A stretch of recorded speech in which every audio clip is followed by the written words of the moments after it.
Looking at the quiz. You don't care about me anymore. I thought I had picked them all up. I'm sorry, Hannah. I thought I had them all. Thank you. I usually ask, do I have them all? But I was confident this time, and I was wrong. All right, let's look at these questions. Things look a lot better from my quick perusal of the answers. Not perfect scores, but a lot better, which is good, learning. So let's look at these carefully. If we were to throw a 2-pound ball and a 4-pound ball with the same force, which would accelerate more? Now notice this is not dropping them, it's throwing them. They would accelerate at the same speed because you're using the same force. In this case, not so. What? Because I like your look, and I like the confidence in your answer. And so we can learn, right? The whole goal in school is to learn. So if you dropped them, they would fall at the same rate because they have different forces and different masses. But here you're throwing it with the same force, and Newton's second law says that the acceleration is equal to the net force divided by the mass. So for instance, one of them just made a random, let's say it's a 20-pound force, and then did the calculations just to make sure 20 divided by 4 is 5, and 20 divided by 2 is 10. So you would have, now, of course, this is not this, right? 2 pounds is a force as well, but that's the force of gravity, which is mg. So the mass is proportional to the weight.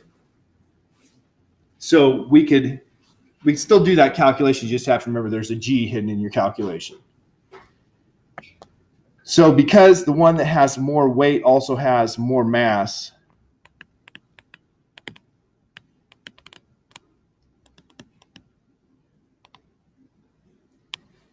then the acceleration is going to go down for the heavier one. Totally know it now, right? Totally. That's the goal.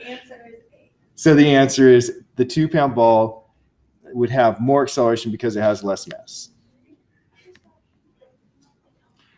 Okay, number 2. According to Newton's third law, so this one's very specific. It's telling you which law you have to use to analyze. Although, as I said, if you're like me, you're like, well, that's one of the 3, right? Yeah.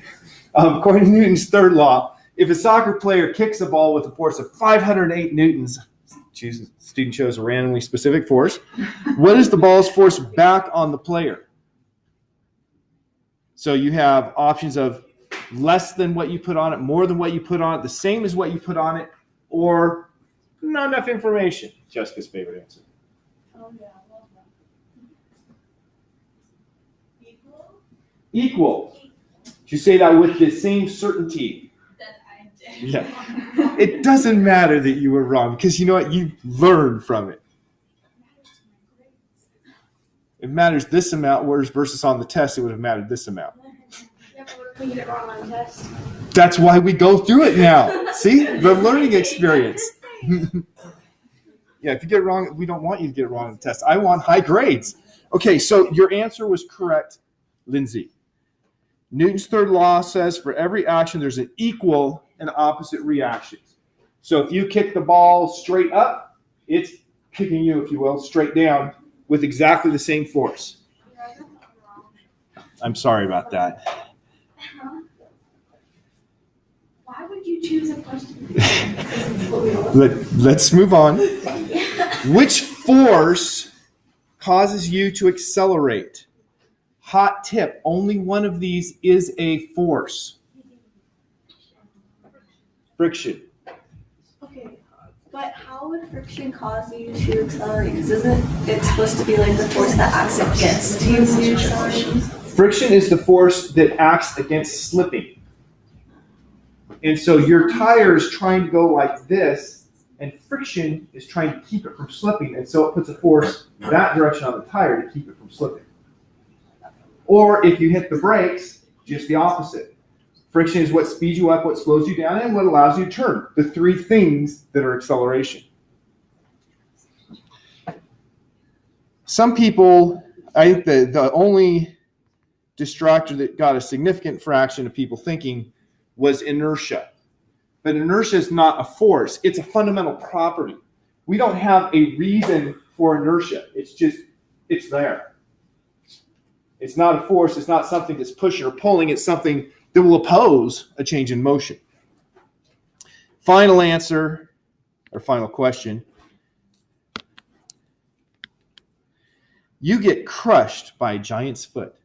Which force is greatest in this case? And you have the force of the giant's foot on you or the force of you on the giant's foot? Or the force of your sadness that you're about to die. It is not the force of your sadness because that's not actually a force, see? C. It is C. What? It's their law. It's the same exact concept as that one. Force of you on the giant's foot. You're not on the giant's foot. You're under it. Yeah, but because of Newton's On law. doesn't mean on top of. On means acting on.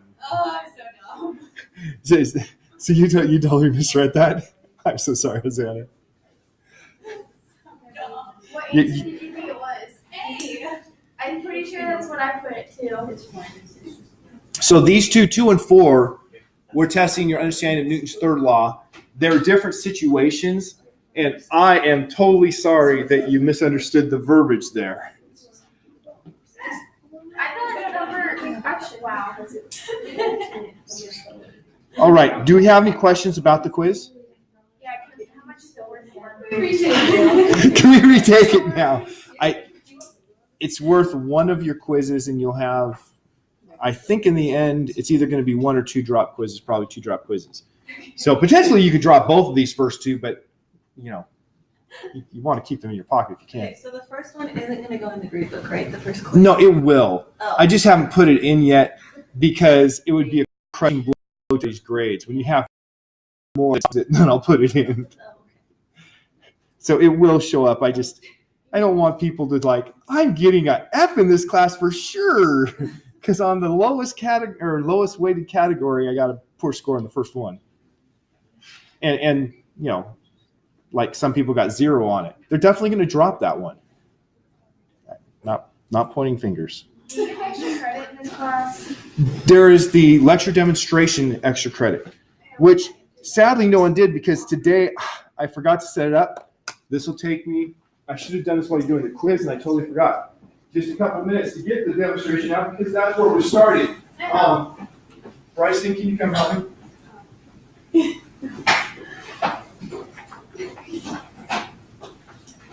Oh, that's who buzzed in my pocket. Who'd you think it was? I don't know. I thought it was Brittany, which I got a message from Brittany. Bring home. Yes, my friend. Yeah. I'm really upset that the cashier not doing hot dogs on Friday anymore. They are. They did chicken nuggets the past 2 weeks. It says big friends on the menu. If there better be. Anyway. You'll be fine. How many did you get right? 1. I missed number 3 because I thought I missed my own question. number 3 was questions. Mine was the one about force. The friction, inertia, mass. Yeah, I missed that one. I know! Wait, you put that there and you missed it here? Did you change it? I missed my own question. Well, no, I was like, it can't be friction because No, friction such is a a basic question. So I know. I just read it and I was like, I didn't think about my first thought was going to the equation and I was like, oh, okay, so sum of forces and mass. So friction is just one of the forces and we need the sum of the forces. I can't, So then I put mass because I was like, it might be friction, but wait, it's not the sum of the forces. It's just one of the forces. that's what I did. I wrote out the equations and I was like, I know, I was like, crap. As soon as I, okay, it did friction. But then I was thinking about, oh yeah, well, mass is on the force. When it was on the paper, but when I was on the board, I was like, oh, that was my question, and I read it wrong. So I knew I sorry. wasn't gonna miss my question this time. I missed it last week. So I didn't miss it. And I guess I didn't think. Try to like make it easy. I thought that was easy. I tricked myself with the old inertia thing. No. I think it's a really easy question. It was like, what is the, If something weighs this, and you put this in force. what is the benefit? I would probably break And it was it. like the answer to like nutrient schools, maybe we meant this. Yeah. I have no one to blame but me. I apparently lose these things. I bought 4 of them. And honest to goodness, I did this once before. I used something stupid to try to hold it together, and it fell and broke. I don't know how I feel about that photo. But it's I fun. mean, it's really cute. Oh, wow. What are you? Are we doing that bowling ball thing? Like, if you throw it, it won't hit you. Like, if you put it up to your face and you let go of it. Yes. I hate that. I did that in high school and it actually did hit me, so I disagree with this. I disagree with this concept. I don't think it's correct. I think somebody else must have played with my stuff because that clamp was also not the way I used them. Well, nobody ever said it was smart. No. This is my hope for So if it that's falls not off gonna work. and it hurts somebody who's a Hurt somebody like True. I'm just saying, because, like, I don't have union insurance. Yeah, I don't know if that's. I think my insurance would be like, we're not covering That's a you. good idea. No. Tell him. Are you I don't think that's gonna work. No, it's not. I- Well, that'll work. It'll work like that. And don't worry, I'm not going to have you do move this. it, That's sketchy. pull it through and then hook it up. It'll work. Okay. Yeah. The wood? Well, you're talking about putting both of those ends up there? No. Okay. Well, Are you this will wearing work. like steel-toe shoes? No, trust me. Oh. Well, I would, and then I got hit in high school, so I no longer trust Okay. it. Oh, that was Aren't you gonna hit the ladder thingy? Nah, it's out. Well,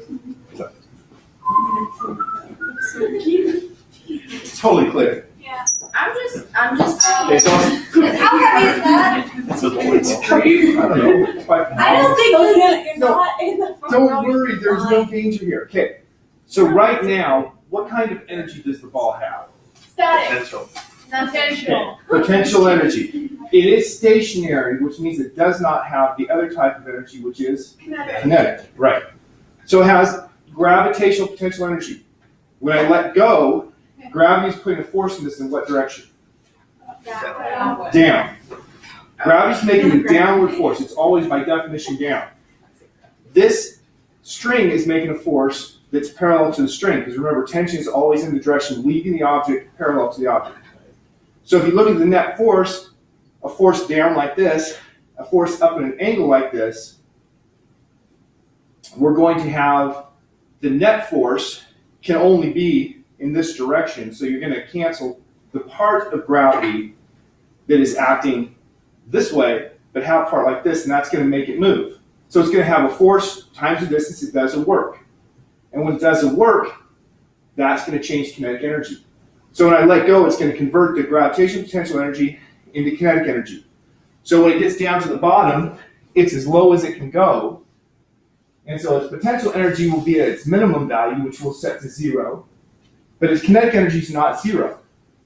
So it has energy in motion. That energy is the ability to do work. So that energy is then going to do work against gravity to bring it back up on the other side. And it should come back up until you reach the point where all of the original energy has returned to potential energy. So if I let go and it swings, it should swing over and come back to the same height. Now, of course, the standard thing we always do as physics teachers is we bring it up to our chin. And Hannah pointed out she got hit by it. Here's the thing. You have to make sure you don't swing forward after you drop it. You have to stay put. And if you stay put and don't swing, it doesn't hit you. Notice it's a couple inches below my chin. Why is it a couple inches below my chin? You move back. It could be because I moved back, but I tried really hard to stay stationary. Because of air resistance. Air resistance took away some energy. So as long as I didn't move into it, I was perfectly safe because air resistance is going to help me out so it doesn't even come back to the same height. You know, I can start with it, kissing it like this. It should come up and not touch me. I'm not going to do that because I'm not quite that stupid. I mean, I know. Can you like try it but back up before it does? I just want to see. Scary. Okay. So this is an example of energy changing between kinetic and potential energy. And you saw the example of losing energy, just like in lab yesterday, where you had energy lost because of friction. Here it's lost because of air resistance. So that's a classic example of the work-energy relation and what we call conservation of energy. Now in lab yesterday, we talked about conservation. What does conservation mean? Okay, no change. Energy, in this case, mechanical energy, is conserved if you have no non-conservative forces. Well, the definition just closes the loop. Non-conservative forces mean forces that aren't going to allow you to keep a constant mechanical energy. Friction and air resistance are examples of those things that will take away energy and put them into something else. They don't destroy it, but they put the energy into something else. Because of the hokiness of this setup, I need to take this apart rather than leaving it hanging, have somebody come and play with it and hurt themselves. Because, you know, the next class comes in, somebody's going to go, oh, cool, swing it. And watch, it'll be sitting over here. It's not, but worth a shot. I'm sure I told you about 4 hooks. I have at least 3 hanging around somewhere here, and I just can't find them on the moment's notice. So energy was transferred between things, and only a small amount was lost. For the most part, it was conserved. I have 2 slides here. The first one to remind us of potential energy. Energy something has because of its position. In the case of gravity, because of its elevation. And the work energy theorem, net work is changing kinetic energy. And then kinetic energy, whoops, I deleted the one in kinetic energy. Kinetic energy is, of course, 1/2 mass times the speed squared. So as something drops, its potential energy decreases, its kinetic energy increases, so its speed increases. Which means if we go back to this picture here, we've got these 2 pieces of ice. She pushed hers up to the top of the ramp, he lifted his up. If they both drop them over the edge of the ramp, they're both going to have the same initial potential energy, so what's the speed of each one going to be when they hit the ground? Are they going to compare? Are they equal? They should be equal. Because they start with the same potential energy, because they have the same mass, the same G, the same H. They end with the same potential energy, so the change is the same, hence their change in speed is going to have to be the same. Because 1/2 mv squared has to be the same. So MGH means mass times gravity times height. Right.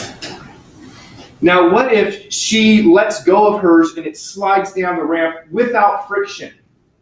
It's important that we say without friction. What if it slides down the ramp? How's the speed going to compare if it slides down the ramp to if it just drops straight down? Okay, we have an answer of faster. Why would it go faster?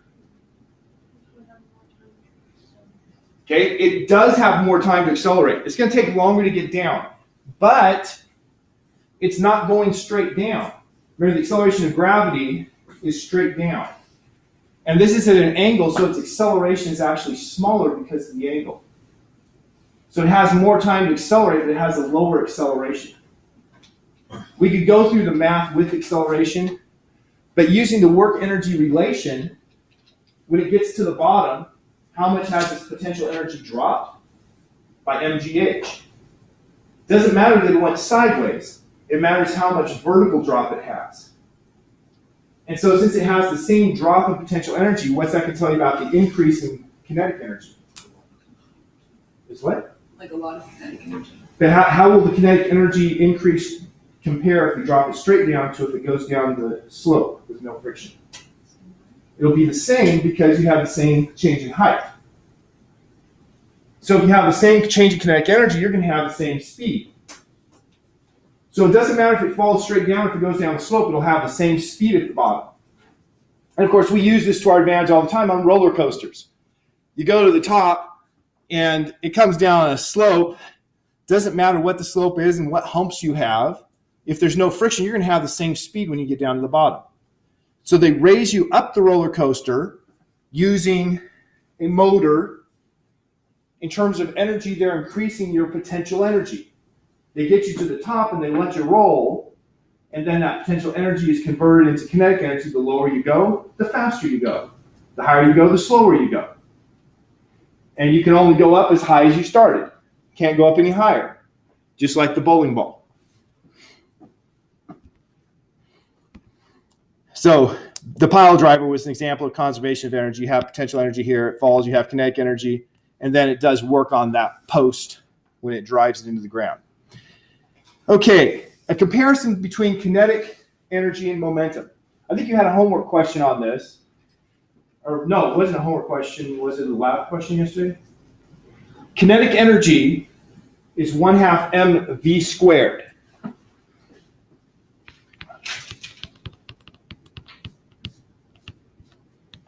Momentum is mass times velocity.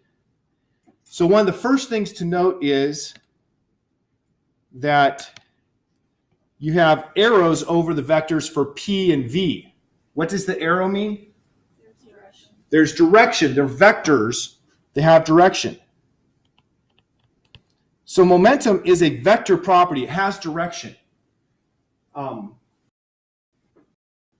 You do a homework problem, I think. If you have a cannon, yes, because Amber asked me. If you have a cannon and it fires a cannonball, you initially have the cannonball at rest and the cannon at rest. If the cannon fires the cannonball comes out moving to the right.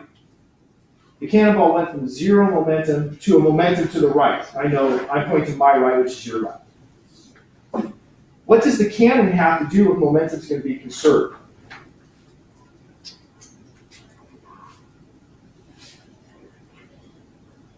The ball goes to the right, what's the cannon going to do? It's got to go to the left. It has to do what we call recoil. And so the cannon's going to go back. Now, the cannon is going to have a much bigger mass than the cannonball. So since momentum is mv, if you have a small m times a big V, that's the same as a big M times a small v. So the speed of the cannon is going to be much less than the speed of the cannonball. But it's going to move. Now I asked about if momentum is going to be conserved. What's the condition that allows momentum to be conserved? If there's no movement Not no movement. or change. Okay, she's getting closer now. If the net force is zero, or if the time is approximately zero. So we said for our collisions, because the collisions occur so quickly, that there's no change in momentum during the collision, even though there is before and after. The same thing's going to be true for a cannon firing. The actual firing of the cannon is such a short time that during the firing of the cannon, we can treat it as momentum is conserved because of the short time. Afterward, it's not going to be conserved. So the question was, how would this work if momentum was a scalar? If you start with a zero momentum with everything stationary, and then you fire the ball this direction, it now has a positive momentum. If momentum is a scalar, it only has positive numbers. So what would have to happen with the cannon if momentum is going to be conserved if it was a scalar? It would have to move with a negative, impossible speed. So you couldn't conserve momentum if momentum was scalar, only if it's a vector. So that's one of the big differences there. Momentum is a vector. Kinetic energy, v squared, there is no direction for speed squared. You can't take direction times direction. Now we do have a cross product thing that we won't worry about. So kinetic energy is a scalar, there's no directionality. That's why it didn't matter what direction the ball was going, whether it's coming straight down or going down the ramp. Because it's the same kinetic energy, the same 1/2 mv squared, thus the same speed. just different directions. Also, there's the important thing of this square.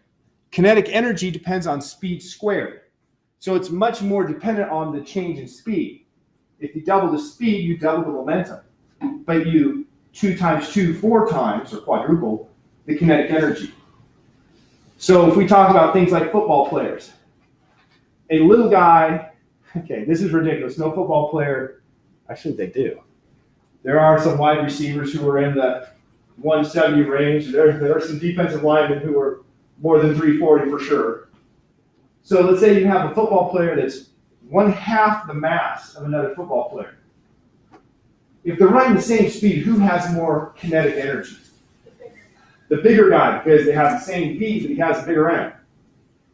But what if the little guy can run twice as fast as the big guy? That's not true because those football players are incredible athletes. Those big guys can still run. But suppose the little guy could run twice as fast as the big guy. Who would have more energy then? The little guy, because you'd have 2 squared is 4 times for the speed squared, only 1/2 of the mass. 4 divided by 2 is 2. So you'd have twice the kinetic energy. So speed matters more to kinetic energy than mass does.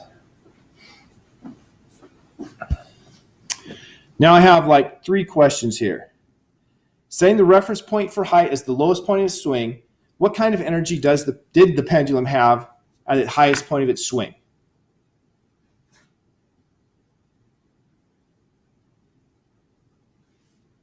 Things we already did. Which type of potential here? Gravitational. Okay, gravitational. I put here spring potential energy and chemical potential energy. We will be turning to chemistry soon, and when we turn to chemistry, that chemical potential energy is a big thing for us. Right now in physics, we never talk about chemical potential energy. Spring potential energy, that's the energy that's associated with stretching a spring. For some reason, my spring is... I loaned it to chemistry, they brought it back, and I think I put it in the back room. It's my fault again. So gravitational potential energy is what it has. Now, if it swings down, what kind of energy does the pendulum have? Whoops. This was supposed to be lowest point. This is the same question as before. What kind of energy does the pendulum have at its lowest point? Kinetic, because it's moving there. So, okay, it was only 2 questions. I thought it was 3. So with that pendulum, the bowling ball swinging, it was transferring energy back and forth between gravitational potential, the ability to do work because of its elevation, and kinetic energy, the ability to do work because of its motion. And it was continually just doing work on the bowling ball as it transferred energy between those.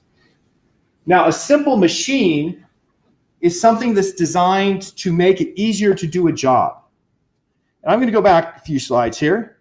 We had the young lady pushing an ice block up a ramp. The young man lifting the ice block straight up. Which one of these is going to require more strength? Lifting it up. So she doesn't have to have as much strength to do her part. That's because she's using a simple machine. The whole goal was to make it so she could do it with less strength. Now, this is not a statement about genders and strengths. It's a statement about simple machines and wisdom. She was wiser. So this here is a ramp. In physics, we also call this an inclined plane.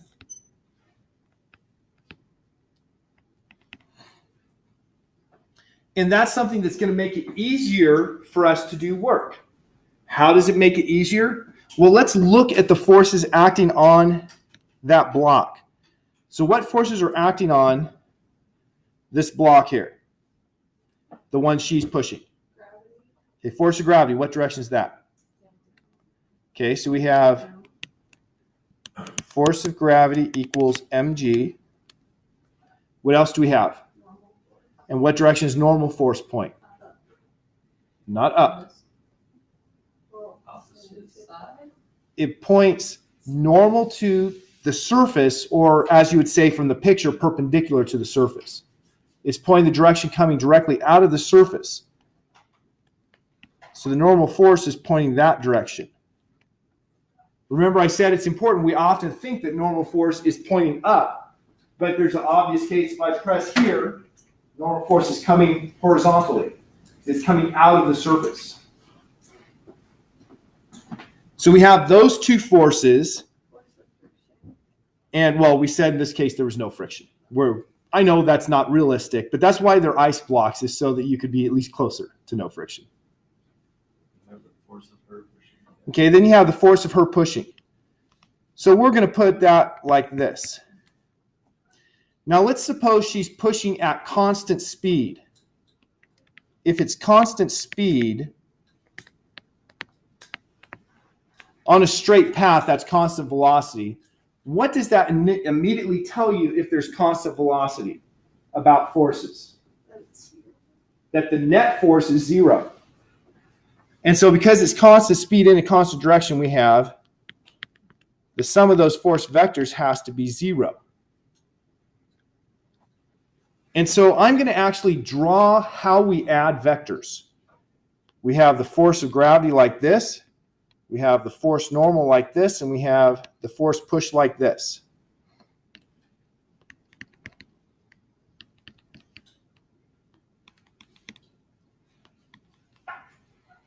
We call this tip-to-tail addition. You just draw one vector, and then at the end of the vector, you draw the next vector. Just like when I was in first grade and they were teaching me to add. They said 2 plus 3 on the number line. You start at 0 and you go over 2. And then if it's plus 3, you go over 3 more. And then you count how many from the start to the end. Did you guys do that? No?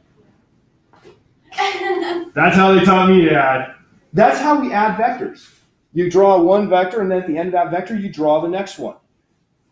And so in this case, this angle here, we use the Greek letter theta for angle in physics. That's TH in Greek. That angle is this. And so we can actually use trigonometry to relate the opposite side with the hypotenuse. You guys may or may not know trigonometry, but opposite and hypotenuse give us a relationship with sine of theta is opposite force push divided by hypotenuse force of gravity. So therefore the force push is equal to force of gravity times sine of that angle. Sine is going to be 0 if the angle is 0 degrees. That's she's pushing on a flat surface. She's not opposing gravity at all. If the angle is 9 degrees, then sine theta is 1. If she's pushing straight up, her force is going to have to equal the force of gravity.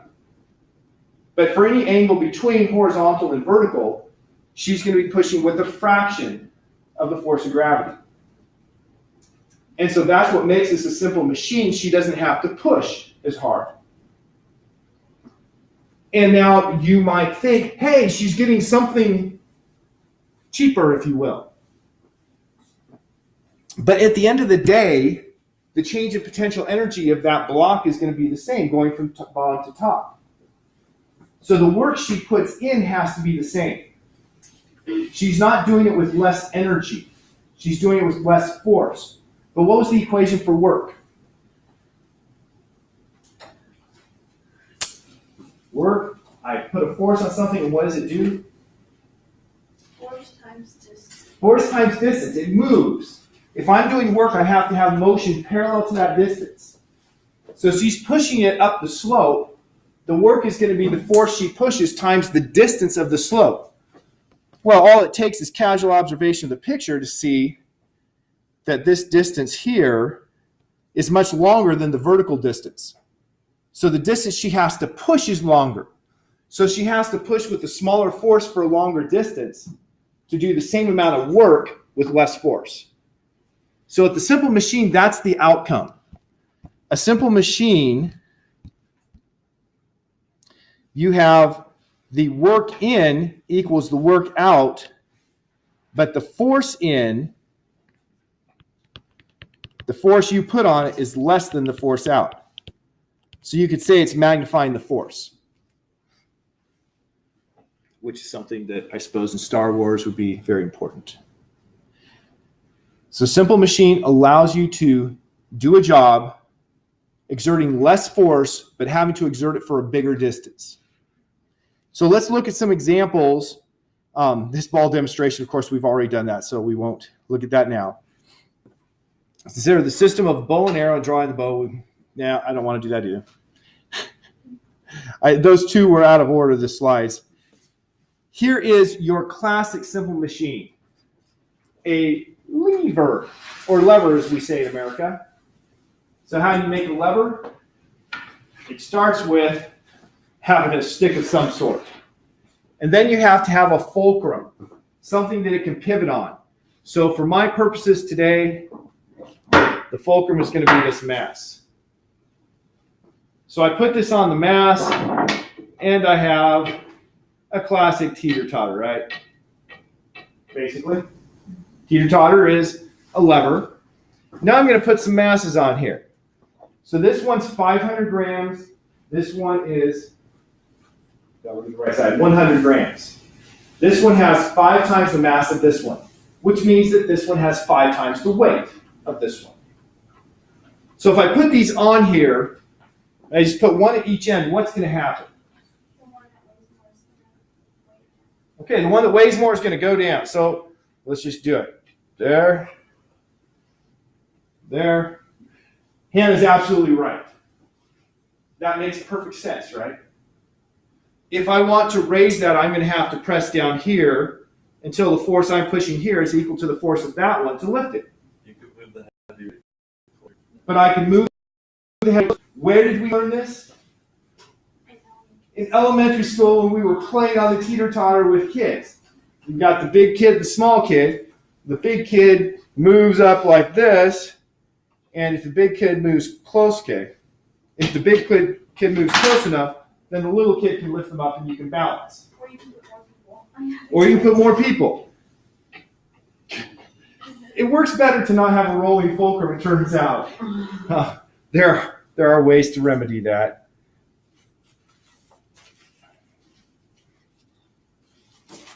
Perfect. That was exactly what I planned. Okay, now I have a non-rolling fulcrum for the most part. And it would be possible for me to get this perfectly balanced. I say would be, in theory. It's very close to perfectly balanced here. Yeah. Take my word for it, it's close. Okay, so it's possible to get it perfectly balanced. But we have a larger distance, shorter distance. Now, let's say it's perfectly balanced. If this goes from here to here, the work done is going to be the weight of this times this distance. But notice the distance this one moves up for that is much smaller. Right? This one's moving up and down about 4 inches. This one's moving up and down about 1 inch. And of course, if I had it perfectly balanced, it would be 5 and 1. So that you have the work, the force times the distance is the same on both sides. So this is a lever. It's a simple machine. It allows you to multiply your force. Hence you have the famous quote, "Give me a lever long enough and an appropriate fulcrum, and I'll move the earth." I can't remember which Greek scholar said that, which is really stupid because it's a famous quote. The appropriate fulcrum is something that you can use for that lever. It needs to be long enough so you can make this distance from here super, super long to magnify your force. So the idea of the lever, simple machine, I think you can see its usefulness, right? We use them all the time. And of course, me as a physicist, you'd think I would think about this first. I had a fence in my backyard, trying to get a fence post out. I was pulling and straining, couldn't get it out. My neighbor comes over and goes, "We're a physicist, why don't you use a lever?" I'm like, "Well, golly, that's a good idea."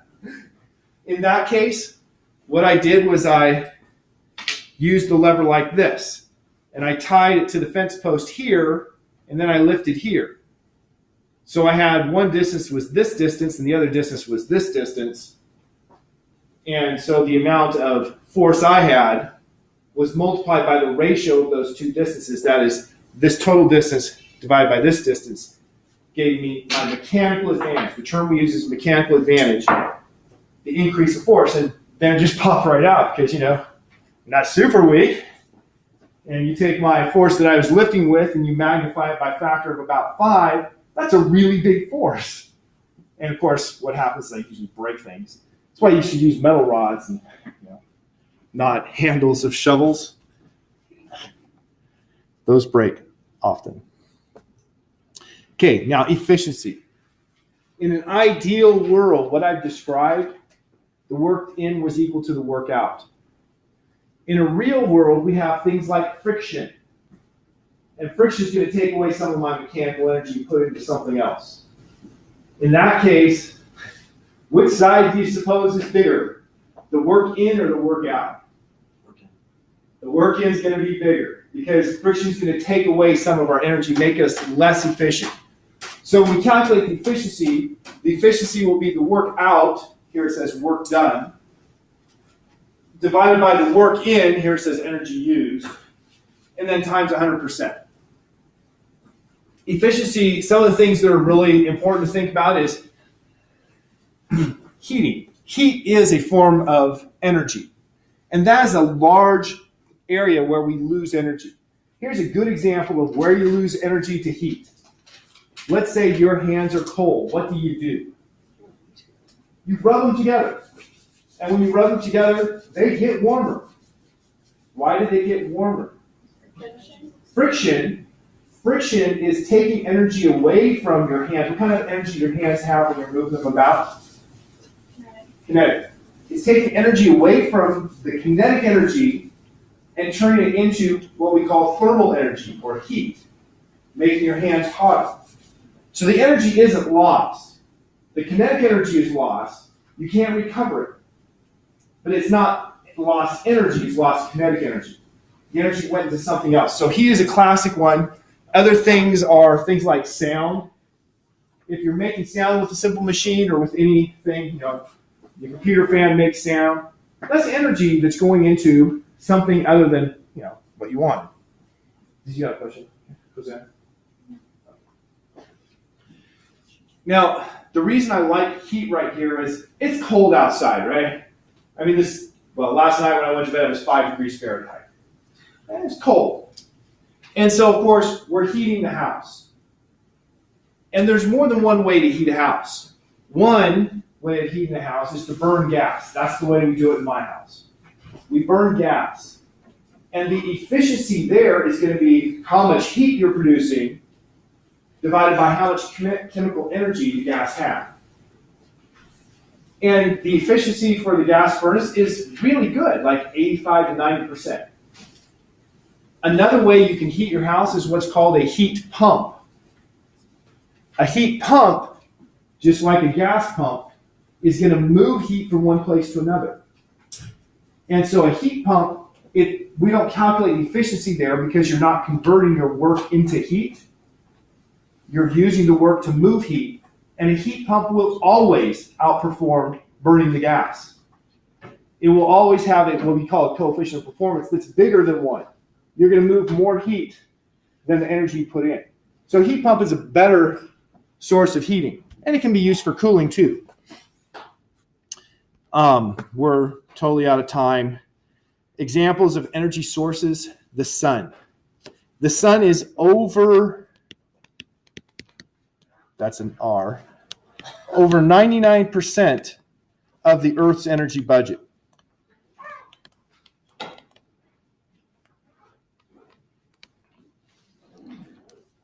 We have energy, we have coal energy, we have wind energy, and so on. Those are all coming from the sun if you get down to it. Even oil comes from the sun because oil used to be living things that got their energy through photosynthesis and were driven by the sun. Then they died, decayed, now we're burning them. I got to stop here, but virtually all of our energy comes from the sun.